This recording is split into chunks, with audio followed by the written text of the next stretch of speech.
अयोध्या में राम मंदिर के शिखर पर ध्वजारोहण कार्यक्रम की तैयारियां तेज हो गई हैं। प्रधानमंत्री नरेंद्र मोदी आगामी 25 नवंबर को राम मंदिर के शिखर पर ध्वज फहराएंगे। बता दें कि राम मंदिर पर लगने वाला ध्वज केसरिया रंग का होगा। राम मंदिर के शिखर पर लहराने वाले ध्वज पर अलग अलग तरीके के चिन्ह होंगे। इस कार्यक्रम को लेकर अयोध्या के संतों ने ध्वज, चिन्ह और अनुष्ठानों का महत्व समझाते हुए क्या कुछ कहा, सुनिए। निश्चित रूप से संपूर्ण जनमानस के लिए यह आनंद का क्षण है जब भगवान का भव्य दिव्य मंदिर बनकर के उसमें धर्म ध्वज केसरिया के स्वरूप में जो लहराएगा। केसरिया अपने आप में ही ज्ञान, बलिदान, पराक्रम, ऐश्वर्य, भक्ति का स्वरूप माना जाता है। जब वह ध्वज उस पर फहराएगा, संपूर्ण जनमानस को यह आनंदित करेगा। उसमें जो बेहद खास बात है, उसमें जो 3 चिन्ह अंकित होंगे, उसमें जो सर्वप्रथम जो हमारे सूर्यवंशी राजा के ध्वज में जो चिन्ह थे, वो भी दार वृक्ष का चिन्ह रहेगा। उसके बाद उसमें भगवान सूर्य कुल के वंशज हैं, भगवान सूर्य के भी उसमें प्रतीक का चिन्ह रहेगा, ओम का चिन्ह रहेगा। ओम जो समरसता स्थापित करता है, ओम जो सभी मंत्रों का प्राण है, बड़ा ही अद्भुत है। श्रीमद् वाल्मीकि रामायण में वर्णन है, अपि नो वशम आगच्छेत कोविदार ध्वजे रणे अपि द्रक्ष्यामि भरतम यत्कृते वशनम महत्। महाराज यदानु खलु दुर्बुद्धिर भरत स्वमागतः स एसी महाकायः कोविदार ध्वजे रथे। रथ में भगवान के जो रथ होते हैं, उसमें ध्वज में जो चिन्ह होते हैं, कोविदार वृक्ष के ही चिन्ह रहते हैं।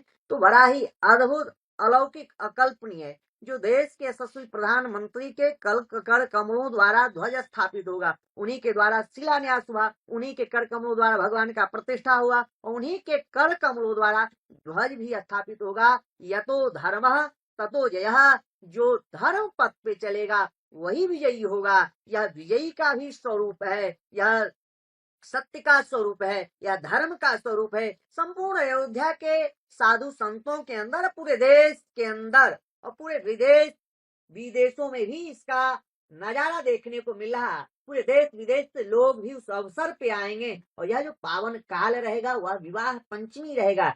जिस तिथि को भगवान का विवाह हुआ था, भगवान के विवाह होने के बाद नित नव मंगल मोद पठाए, जब ते व्याह राम घर आए, नित नव मंगल मोद पठाए। भगवान को अयोध्या आते ही अयोध्या नित निरंतर आनंद ही आनंद था। तो निश्चित रूप से आनंद ही आनंद रहेगा। उन 500 वर्षों के संघर्ष की गाथा भी वहां लिखी जाएगी, जो हमारे राम भक्तों ने, कार सेवकों ने, साधु संतों ने जो अपने प्राणों की आहुतियां दी थी, अपने प्राणों की आहुतियां देने के बाद उनके त्याग, उनकी तपस्या, उनका समर्पण का ही फल स्वरूप है कि ऐतिहासिक मंदिर बन करके उसमें धर्म ध्वज स्थापित होगा। और जब धर्म ध्वज लहराएगा, सत्य की विजय हो, असत्य का नाश हो, धर्म की जय हो, अधर्म का नाश हो, तो संपूर्ण जनमानस जो है आनंदित हो जाएगा। क्योंकि सनातन धर्म तो यही कहता है, सर्वे भवन्तु सुखिनः, सर्वे सन्तु निरामया, सर्वे भद्राणि पश्यन्तु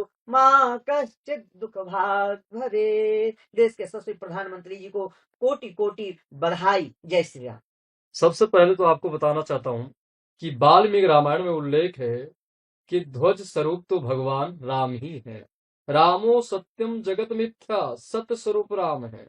देहिक देविक भौतिक तापा, राम राज काहु नहीं व्यापा। भगवान राम के समय 3 ताप कभी व्यापक नहीं थे। उसी तरह अब भगवान का भव्य और दिव्य मंदिर का निर्माण हो गया। अब धर्म ध्वज होगा। तो धर्म ध्वज में भगवान जब ध्वज पे बैठते थे तो उसमें सूर्य का भी चिन्ह था, ओमकार का भी चिन्ह था, भी हमारे सीताराम दास जी ने बताया वाल्मीकि के अनुसार।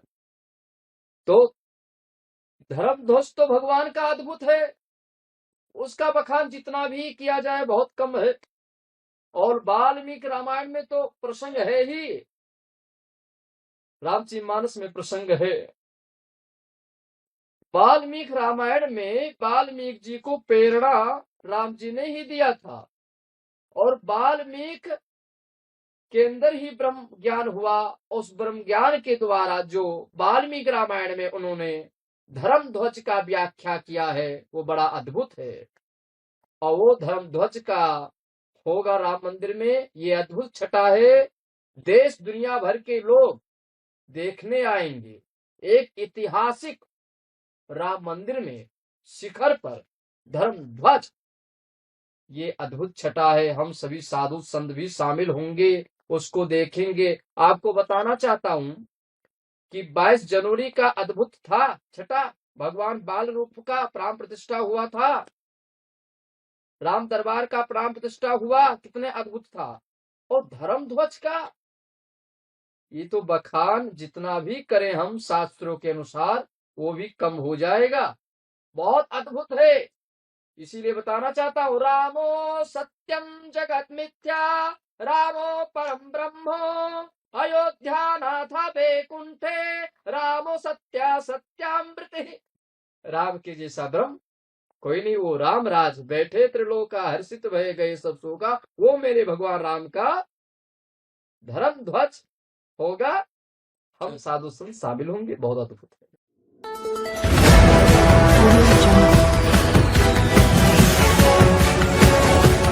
MP लाइव टीवी आपको रखे अपडेट, सच जो हम आपको बताएंगे। ऐसी ही तमाम खबरों से अपडेट रहने के लिए MP live TV news channel को सब्सक्राइब करना ना भूले।